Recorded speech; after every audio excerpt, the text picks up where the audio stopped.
perdu. Donc, la compagnie Kilika s'est créée en 2013, une compagnie qui s'inscrit dans le champ de la marionnette géante, dans la rue, dans le spectacle de rue. La compagnie Kilika reçoit des demandes, qu'elles viennent des collectivités territoriales, d'un festival, d'une ville, d'un village. Pour Cibourg, il y a eu une première rencontre, celle de Benoît qui avait entrevu des marionnettes géantes dans un gymnase dans lequel on était pour une création. Et lui, il a eu l'idée de ces marionnettes géantes parce qu'elles sont visibles dans la rue et parce que dans notre manière de créer, donc l'atelier participatif, c'est le fait de réunir et de créer une synergie à l'échelle d'une ville, la ville de Cibourg en l'occurrence. Il y a eu un comité d'élus, alors des élus, des acteurs sociaux, éducatifs, associatifs, des historiens, qui à un moment donné se sont penchés sur l'histoire d'une future marionnette pour bien l'ancrer à la ville de Cibourg, à son histoire. C'est une ville qui est en proximité d'océan et c'est son cœur. Ils ont écrit une histoire qui nous ont transmise. En s'inspirant de l'histoire de Cibourg, aussi de différentes mythologies. En 1951, il y a eu une énorme tempête dans la baie qui a fait de gros dégâts sur Cibourg. Et donc Anya serait née à ce moment-là et depuis, elle sortirait chaque fin janvier pour célébrer la Bichincho, donc la fête de Cibourg, avec tous les Cibouriens. C'est un humain-poisson ou un poisson-humain, on ne sait pas trop. Quand j'étais petite, il y a eu une énorme tempête en 1951 exactement, dont tout le monde se rappelle. C'était vraiment effrayant. C'est des énormes, gigantesques vagues dans la baie. C'était impressionnant. On rentrait dans la passe. Et nous, on habite la grande maison carrée là. Et on habitait au premier étage. On a tellement eu peur, mes parents et nous, on était petits, qu'on est monté au 3e étage. Et donc on a voulu créer notre personnage, une marionnette géante, que l'on présenterait pour l'ouverture des fêtes. Donc entre tous, on s'est accordé pour se dire que vraiment ce personnage devait avoir un lien fort avec la mer, parce que voilà, c'est une commune d'Euskaleri, un port de pêche. Et comme toute légende, parce qu'on veut que notre personnage quand même naisse d'une histoire, d'une légende, qu'on soit en mesure de transmettre aux enfants de la commune, afin de les captiver, de les embarquer dans ce projet collectif et participatif. Et donc Anya, pourquoi aussi le nom, c'était important. À l'époque, les jeunes mousses qui montaient en mer, qui allaient apprendre le métier de la pêche, leur nom sur le bateau, c'était Anya. Voilà. Et aujourd'hui, en Euskaleri, au Pays Basque, le prénom d'Anya, c'est un prénom courant, mais qui est donné essentiellement aux femmes. Anya, dans ce conte qui va être raconté, a été déposée par une vague immense le jour de la tempête. Elle est revenue avec les marins et depuis ce jour, ils le prennent avec eux comme leur mascotte, comme leur porte-bonheur. Moi, ce qui m'a plu dans ce projet, c'est vraiment le côté horizontal, c'est-à-dire ça part de la base, c'est participatif, c'est très important, parce qu'il ne faut pas oublier que ce qui donne un peu la température de la dynamique, de l'énergie d'une ville, moi je suis persuadée que c'est vraiment le réseau associatif. Avec la compagnie Kilika, on met en place des ateliers participatifs. Donc c'est un dispositif qui est ouvert et gratuit pour tous, donc qui part d'une commande, qui est en lien avec des élus, toute une organisation, qui fait qu'il y a un accueil avec une amplitude horaire qui permet à chacun de venir à son rythme, à son heure, de revenir, de passer et de rester aussi, et de mettre la main à la pâte. Je suis venue ici pour aider à faire la marionnette. Donc là, je fais la main gauche de la marionnette. Je suis en train de lui donner la forme. Je trouve intéressant de voir comment on fabrique une main. Je pense qu'on n'est pas ces mesures-là. Voilà, mais normalement, tu as 9, 7 et 6, c'est-à-dire les 3 parties. Ouais. En fait, cette création-là, on est plus dans la recherche d'un univers que de la ressemblance à un personnage. Je trouve que c'est ça qui est intéressant. Raconter une histoire autrement que par une figure humaine identifiable, en fait. Ça va être tout le travail des matières là, qui est réalisé autour. C'est ça qui va aussi raconter l'histoire. On a à cœur de travailler à la fois sur l'écologie sociale, donc donner à sa place à chacun, et en lien avec l'écologie, l'impact sur notre environnement. C'est pour ça qu'on travaille le plus possible avec du recyclage, avec des matériaux qu'on recycle. Et du coup, on leur demande de collecter parce que d'emblée, ils vont se poser la question, mais avec ça, on va faire quoi? Et ça, c'est important. Et après, nous, on leur propose une transformation. À la bougie, je fais chauffer lame de plastique. Ensuite, je lui donne des formes. Il y en a plein qui ne recyclent pas et en fait on peut faire beaucoup de choses. Ça nous amène à réfléchir. Pour Ciboure, on est sur un personnage qui parle de son environnement originel. L'océan n'est pas peuplé que de poissons et de coquillages, mais aussi de plastique et de déchets. Et ces matériaux-là, ils sont présents dans la ville. On n'a qu'à se baisser finalement, je crois, dans nos maisons ou sur le port pour les ramasser. Et c'est ce qui s'est passé. Donc il faut se familiariser avec la matière aussi. Elle nous impose des directions. Et ici, il y a tout ce travail-là aussi qui est intéressant. Sur le plastique, sur les matières. Alors mes petits-enfants on en retiré une belle leçon pour recycler, pour faire attention aux choses et ne pas gaspiller. Dans l'océan, qu'est-ce qu'on trouve? Des étoiles de mer, des poissons, des roquets-baleines, des baleines, des coquillages, des anémones, plein de choses, d'accord? Mais hélas, on ne trouve pas que ça. On trouve aussi des déchets. On trouve des déchets. Et quoi comme déchets? Des bouteilles. Ça sera une bouteille où dedans il y aura un message. Étant donné que Ciboure est proche de la mer, ce serait important que la marionnette dise aux gens de Ciboure qu'il faut polluer un peu moins dans la mer. Ah bah ouais, ça c'est génial, au moins on se dit que le plastique il est valorisé, c'est hyper rare quand même de pouvoir transformer le plastique en œuvre d'art. Et tout est du recyclage, finalement rien ne disparaît complètement. Là au moins c'est la meilleure des transformations qui puisse être, de la beauté, faire des déchets de la beauté. Moi c'est ce qui me passionne, j'aime bien faire les poubelles. Souvent je dis, pour moi c'est une caverne d'Ali Baba, c'est plein de trésors, parce que je trouve plein de nouveaux matériaux. Et à chaque fois, je me dis, tiens, il y a peut-être un moyen de l'exploiter, de le réutiliser. Finalement, ça me permet de découvrir plein de matériaux différents que je ne connais pas. On a un partenariat avec Decathlon qui essaye de plus en plus de recycler leurs chutes, uniquement leurs chutes. Ce qui est important dans les ateliers participatifs, c'est quelle place donner à chacun. Et en même temps, c'est à elle ou lui de la prendre.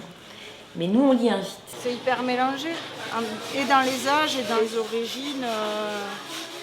Je pense qu'il y a des gens qui habitent le quartier, il y a peut-être des gens qui sont de passage aussi, ça c'est chouette.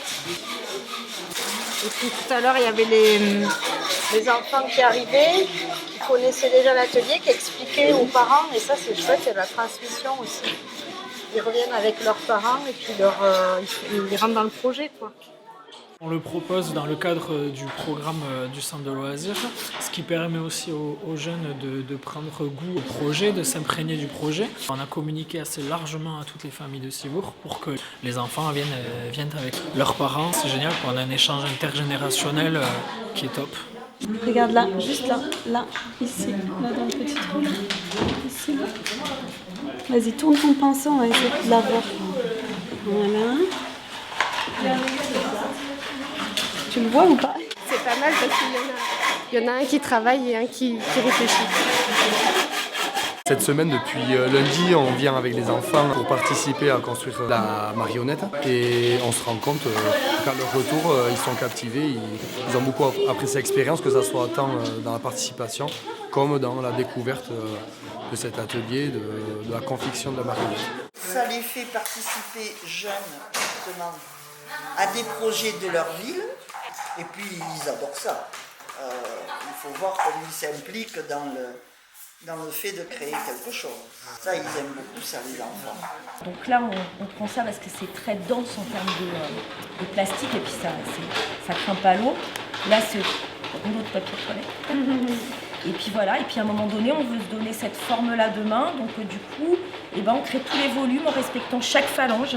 Je suis en train de travailler sur la main droite de la marionnette.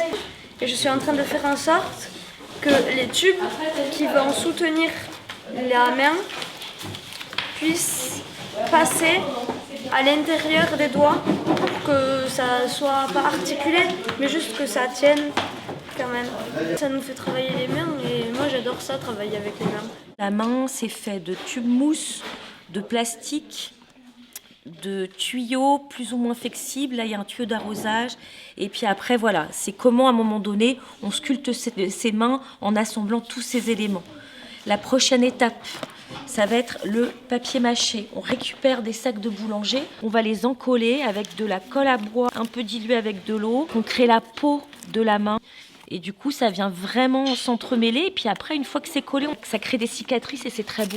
On fait participer à une création. Donc nous, on est garant d'une facture de la marionnette. On fait des marionnettes traditionnellement en papier mâché, qu'on peint et qu'on rend étanches, mais qui ne sont pas suffisamment étanches par rapport à la pluie. Donc du coup, je suis en train d'expérimenter d'autres matériaux pour les faire en plastique. Et avec les bouchons, en les faisant fondre, on peut avoir des plaques plastiques qui sont assez résistantes, qui sont complètement étanches, qu'on peut travailler différemment. Et c'est vrai qu'on peut couler ça sur des moules. Alors il y a un travail préparatoire, recherche de tissus, de matière. Après, sur le temps de création, de production et de fabrication de la marionnette, il faut 14 jours, pas moins, pour faire une marionnette. Ensemble, on va tendre vers l'objet final, qui va contribuer à l'ensemble général de la marionnette géante. Dans les contraintes qu'on a liées à la période, donc il y a la pluie, et du coup, si on doit faire un repli, la marionnette, elle irait sous le chapiteau, et le chapiteau au fêtage, il fait 3,50 m. Donc j'ai fait un calcul par rapport à l'ouverture pour voir, et il faudrait que la marionnette, elle fasse pas plus de 3 mètres, 3,30 m. On crée des binômes de marionnettes, d'une marionnette, avec son futur marionnettiste porteur. Parce que la marionnette a son identité propre. Elle a sa gestuelle, elle a son charisme. On choisit aussi des porteurs qui, à un moment donné, peuvent donner cette énergie, ou alors on restreint l'énergie du porteur. Finalement, porter une marionnette en soi, c'est pas compliqué, mais ce qui va être notre travail de transmission, ça va être d'ajuster et le regard de la marionnette vers le public, parce que finalement, le porteur, faut qu'il soit en position de service. C'est la marionnette qui fait exister, c'est plus lui qui existe, lui il s'efface. Quand on est en manip en marionnette, en fait, il faut être très souple au niveau des cuisses. Parce que si en fait tu te positionnes droit et que tu pars en avant ou que tu pars en arrière, la marionnette, elle t'embarque avec elle. En fait, c'est les cuisses qui travaillent énormément. Il faut être hyper souple sur ses genoux, voilà, les articulations. Après, on fait des trucs de pivot comme ça pour tourner. C'est super. En fait, il faut le voir. Parce que nous on le construit, mais il faut le voir pour y croire. Quand même, l'idée, c'est vraiment de faire ensemble. Il faut avancer tout en même temps, en fait. Il ne faut pas que la couture soit au ralenti par rapport au corps, mais en même temps, ils sont reliés. Si on n'a pas le corps, on ne peut pas faire la couture et faire les tailles. C'est la deuxième fois que je participe aux ateliers de Kilika. Et j'adore parce qu'on a l'impression qu'avec peu de choses, on peut participer à un grand événement. Et comme je suis très attachée à Cibourg, je suis hyper honorée et fière de participer à la confection du personnage qui représentera Cibourg. Voilà. Je suis super contente du choix qui a été fait du personnage. Ce message-là, il vient faire la fête à Cibourg, bien sûr. Mais je pense qu'il va aussi amener ce message de tout ça, c'est fragile, c'est un écosystème, il faut y faire attention. L'année prochaine, quand on reviendra par exemple ici, eh bien, ça ne sera pas la même marionnette. Ouais, on en veut d'autres.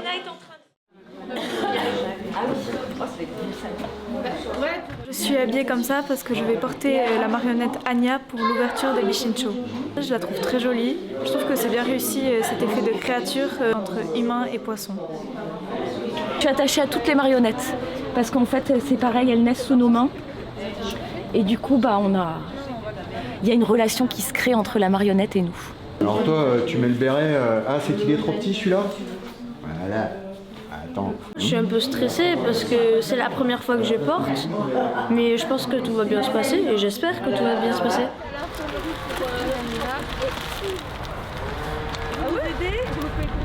Allez, qui est-ce qui accroche? Le rouge avec le rouge.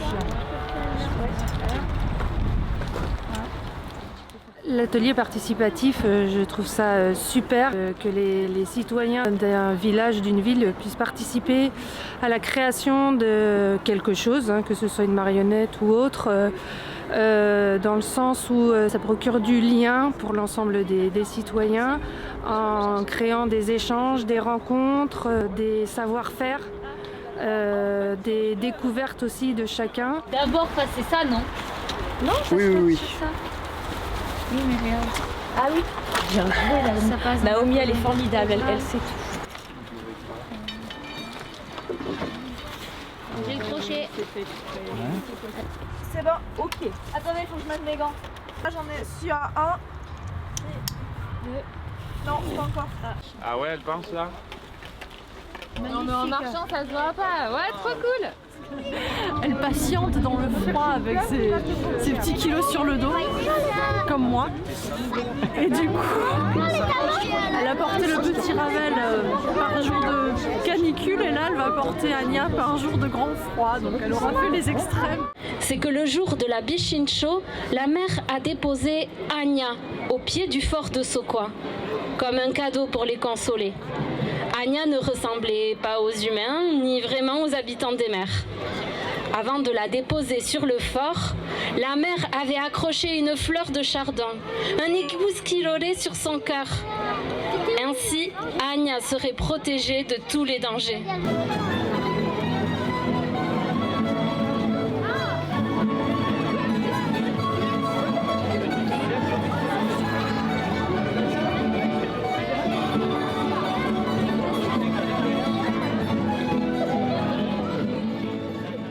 Avoir réparé les dégâts de la tempête, les gens du village avaient bien mérité un peu de fête et de joie.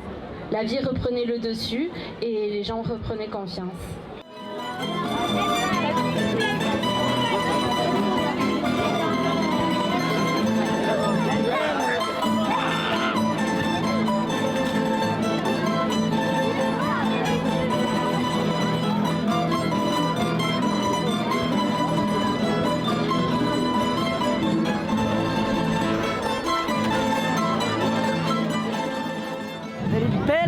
Elle est belle. C'est la plus belle.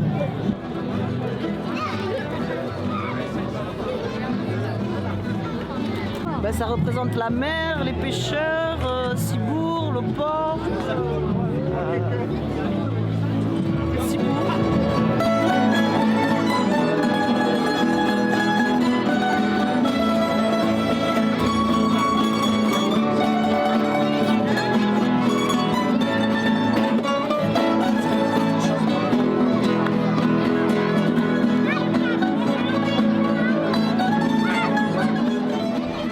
Bien dans cette marionnette, c'est que c'est pas quelque chose de stéréotypé. C'est pas au départ le pêcheur avec son béret classique, excusez-moi, c'est moi ici, je le porte, mais quelque chose de stéréotypé. C'est quelque chose qui appelle l'imagination. Et c'est vrai que voilà, de voir ce projet collectif aboutir et de le voir en vie, en mouvement, gesticulé, au milieu de la foule, c'était quelque chose d'assez extraordinaire et je pense que les Ciboulotars peuvent être fiers du travail qu'ils ont réalisé tous ensemble. Avec ces méduses qui s'illuminaient pendant la nuit, là, qui étaient juste merveilleuses, qui allaient tellement bien avec le thème.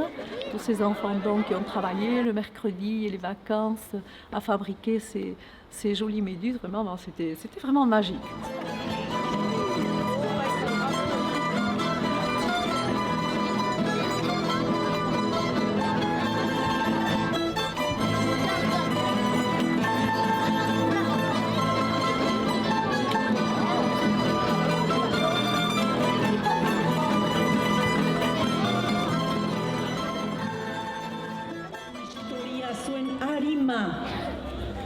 Beraz, Ciburutar maiteak segizazue besta maitatzen, segi dantzatzen, kantatzen, eta ezantz nor zareten.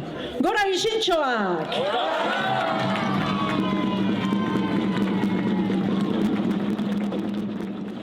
Cher Ciburutar, je suis Anya, enfant d'Ama Itxasoa, notre mère à tous. Elle a confié ce coin de mer à Ciboulou et vous demande d'en prendre soin, car il est l'héritage qu'il vous faudra transmettre à vos enfants. l'Euskara, la langue de cette terre. Prenez-en soin, car elle est votre culture, votre histoire et votre âme.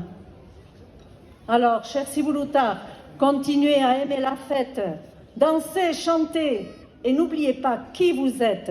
Gora Vishinchoak!